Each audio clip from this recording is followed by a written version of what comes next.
Everyone, आज हम लोग देखेंगे रुकनुद्दीन 1236 से।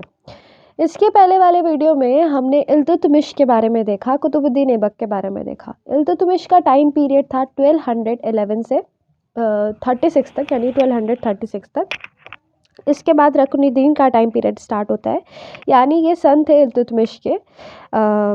और इनके साथ इनकी जो मदर रहती हैं शाह तुर्कन, इनकी हेल्प करती है रूल करने में।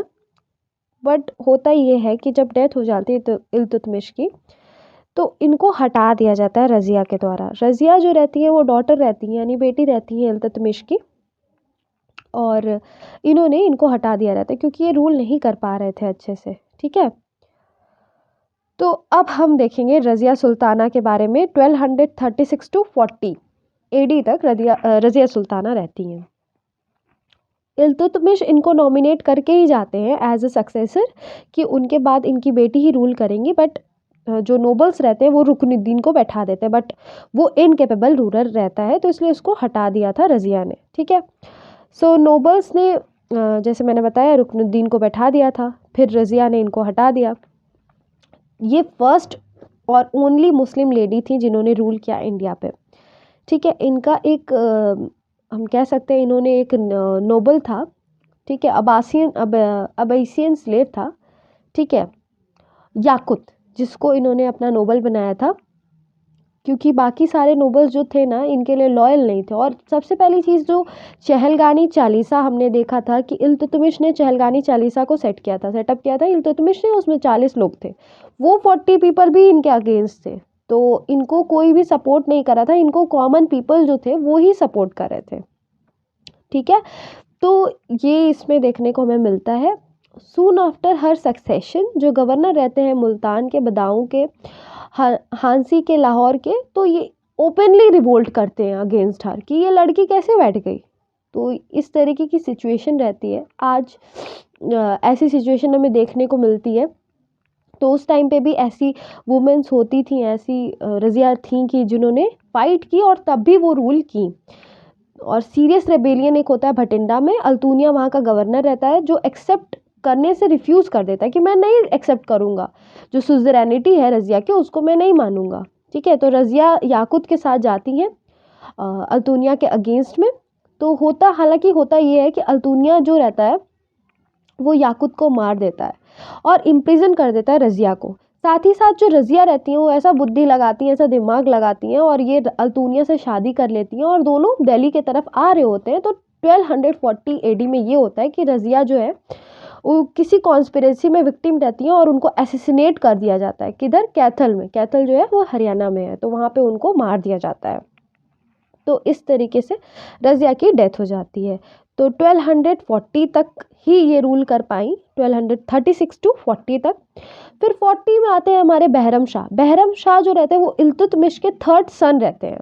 ठीक है, इनको गद्दी पे बैठाया जाता है। ये पावरफुल टर्किश काउंसिल में जो चालीसा रहती है इनके द्वारा ही इनको बैठाया जाता है, मतलब ये जो चालीसा रहती है इनके मंजूरी से इनको बैठाया जाता है। और he was considered only as de jure ruler. इनको सिर्फ डी जॉर रूलर रहते हैं। डी जॉर यानी सिर्फ नॉमिनल, जैसे हमारे प्रेसिडेंट होते हैं। ठीक है, और वाइल जो नायब ई ममलकात जो रहते हैं, जो रेजेंट रहते हैं, वो डिफेक्टो रूलर रहते हैं। बहरम शाह अपने इनकी डेथ भी हो जाती है क्योंकि ये जो फेल हो जाते हैं अटेम्प्ट करने में, जो आगे की गद्दी उसको संभालने में ये नहीं संभाल पाते। तो इनकेपेबल रूलर भी ये रहते हैं, तो इसलिए ये नहीं संभाल पाते, तो ये फेल हो जाते हैं। फिर आते हैं हमारे, और इनकी डेथ हो जाती है। ठीक है, तो कॉन्स्पिरेसी जो होती है ना उसमें इनको फंसा करके मार दिया जाता है। फिर मसूद शाह आते हैं। इनका टाइम पीरियड रहता है 1242 से 46 तक। ये सन रहते हैं रुकनुद्दीन के। ठीक है, रुकनुद्दीन के बेटे मसूद शाह बैठते हैं गद्दी पे, बट वॉज डिपोज्ड। इनको भी डिपोज कर दिया जाता है after Balban and Nasiruddin Mahmud mother Malika e Jahan. तो इन लोग जो हैं बलबन और नसरुद्दीन महमूद की जो मदर रहती हैं वो इनको हटा दी रहती हैं, मलिका ए जहान रहती हैं, वो हटा देती हैं इनको और इनके अगेंस्ट में कंस्पायर करके और इस्टेब्लिश कर देती है नसरुद्दीन महमूद को एज अ न्यू सुल्तान। हमारे नसरुद्दीन महमूद बन जाते हैं। फिर आता है नसरुद्दीन महमूद का टाइम पीरियड। अच्छा, बेसिकली यहाँ होता ये है ना कि बलबन इनके मदर के साथ, नसीरुद्दीन महमूद के साथ, नसीरुद्दीन महमूद की जो मदर रहती है उनके साथ मिल करके महमूद शाह को गद्दी से हटा देते हैं।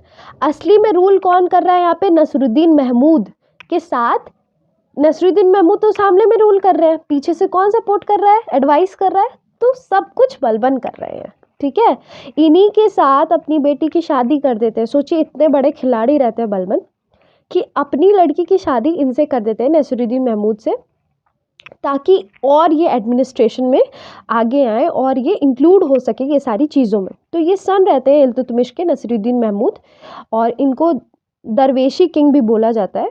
ये भी बहुत पायस रहते हैं और नोबल रहते हैं। इनकी मृत्यु 1266 में हो जाती है। तो इनको ये ऐसा कई जगह पढ़ने में मिलता है कि, ऐसा लूसेंट में नहीं लिखा है बट ऐसा पढ़ने में मिलता है। आप अगर और कोई बुक प्रेफर करेंगे तो उसमें कहीं ना कहीं ये मिलेगा जहाँ पे डिटेल में दिया हो कि नसीरुद्दीन महमूद को ना मारने में कहीं ना कहीं बलबन इंक्लूड थे। ठीक है, तो बलबन जो थे वो इंक्लूड थे, तो इसीलिए इनको मार दिया गया और फिर बलबन आ गए शासन में। ठीक है, 1266 से 87 तक हमारे बलबन रहेंगे। तो इसको हम नेक्स्ट वीडियो में देखेंगे, नहीं तो वीडियो बहुत ज़्यादा लंबी हो जाएगी और अपलोड करने में बहुत दिक्कत होती है। सो अभी के लिए थैंक यू। लाइक, सब्सक्राइब और शेयर ज़रूर कर दीजिएगा अगर वीडियो पसंद आएगी तो।